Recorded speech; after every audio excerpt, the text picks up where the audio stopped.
శ్రావణ మాసం అంటేనే పండుగలతో పాటు ఇలా చిరుజల్లులు కూడా కురుస్తూ ఉంటాయి కదా. వర్షాకాలం ఆషాఢ మాసం ఎండింగ్కే మొదలైపోతుంది కదా. మరి ఒక పక్క ఇలా బయట అందంగా వర్షం పడుతూ ఉన్నప్పుడు మీరైతే ఏం చేస్తారండి? మేమైతే ఈరోజు మంచిగా టీ పెట్టుకుని ఈ టీకి కాంబినేషన్గా చిన్న చిన్న బన్నలు ఉంటాయి కదా, అవి తీసుకున్నామన్నమాట. ఈ చిన్న బన్నలు చూస్తుంటే మాకు మా చిన్నప్పుడు ఊరు మీద అమ్మొచ్చేయండి.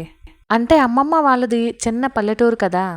అక్కడ అప్పట్లో బేకరీస్ అవి అంత ఎక్కువ ఉండేవి కాదు.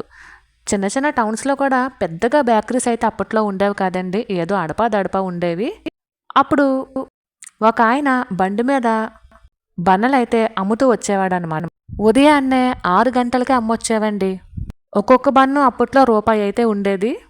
ఒక్కొక్కసారి టిఫిన్ లేట్ అయినప్పుడు అమ్మ ₹1 ఇస్తే ఈ బన్ను కొనుక్కొని పాలల్లో ముంచుకొని తినేసి స్కూల్కి వెళ్ళిపోయేవాళ్ళం అనమాట.